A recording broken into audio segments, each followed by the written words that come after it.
Hi guys, today we talk about how can you enable this sign or know how you can do that on your app.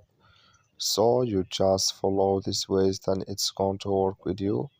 All you have to do in first, you just go down, click here on profile down here, just click on it.